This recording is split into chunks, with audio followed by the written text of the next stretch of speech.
Good morning friends. मैं आपका अपना होस्ट। मैं आपको आज भद्राज मंदिर के बारे में बताना चाहूँगा, जो कि मसूरी में स्थित है। मसूरी का जाना माना शहर क्लाउड्स एंड, यहाँ से इसकी दूरी है 11 किलोमीटर। बीच में एक गांव पड़ता है, दुधली विलेज, जहाँ से भद्राज की दूरी है 3 किलोमीटर।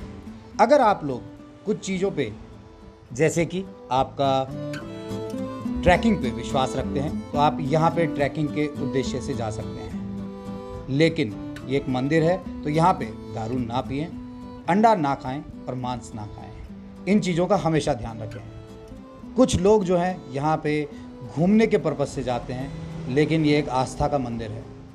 तो आप लोगों से, सभी से विनती है कि यहाँ पे आप आस्था के लिए ही जाएं।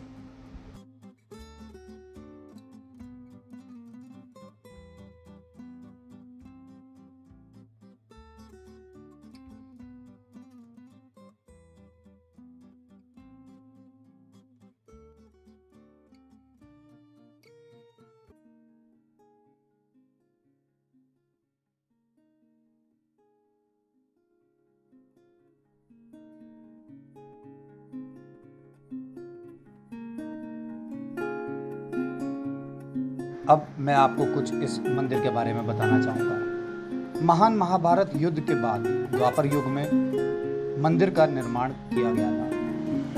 युद्ध के बाद सभी देवता, राजा और सैनिक अपने उपासना के स्थान को चले गए। भगवान बलराम ने भी तपस्या के लिए अपनी यात्रा शुरू की। वे बिनहर के इस खूबसूरत स्थान पर आए और अपार खुशी से भर गए।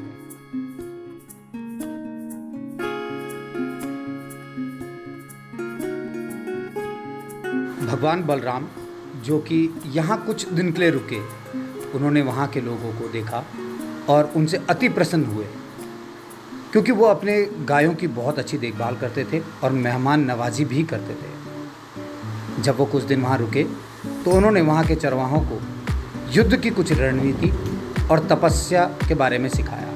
इसके बाद वो बद्रीनाथ के लिए रवाना हो गए। 2-3 घंटे चाहिए कुछ लोग। और फिर भगवान बलराम ने वहाँ के लोगों से वादा किया कि वो उनकी रक्षा के लिए यहाँ पे स्थापित होंगे। कुछ सालों बाद नंदू मेहरा नाम का एक शख्स, जो कि आयुर्वेदिक दवाइयों की खोज करता था, उसके लिए वो यमुना नदी के तट पर गया और खुदाई की। खुदाई करते वक्त उसको एक आवाज़ आई और वह डर गया। उसने अपने दोस्तों को बुलाया खुदाई में मदद करने के लिए, और वहाँ से उनको एक मूर्ति प्राप्त हुई, जो कि बलराम भगवान जी की थी। नंदू ने एक आवाज़ और सुनी, जो कि मूर्ति उनको बोली कि मुझे किसी ऊंचे स्थान पे रखें। उसने कहा, भगवान, मैं आपको ऊंचे स्थान पे कैसे लेके जाऊं? आपकी मूर्ति तो बहुत भारी है। उन्होंने कहा, अभी ये हल्की हो जाएगी, और जब तक ये हल्की रहेगी तब तक तुम मुझे लेते चलना, और जहाँ ये भारी हो जाएगी आप मुझे वहीं पे रख देना।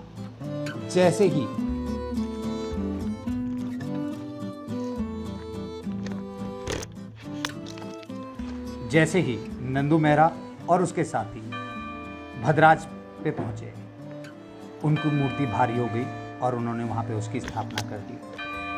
उसके बाद फिर एक और आवाज़ आई। क्यों? क्योंकि नंदू को प्यास लग रही थी। नंदू ने बोला कि मुझे प्यास लग रही है भगवान, और भगवान ने उसकी सहायता की। भगवान ने कहा, कुछ दूरी पे जाके आप अपने हाथों से खुदाई करें और वहाँ से पानी प्रकट हो जाएगा। और आज भी भद्राज मंदिर जाते वक्त आपको ये बिनहर कुंड नज़र आएगा। इसकी स्टोरी और आगे भी है, और इंटरेस्टिंग स्टोरी को सुनने के लिए आप इस चैनल को सब्सक्राइब करें, लाइक करें, शेयर करें। To be continue. Thank you.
जा रहा है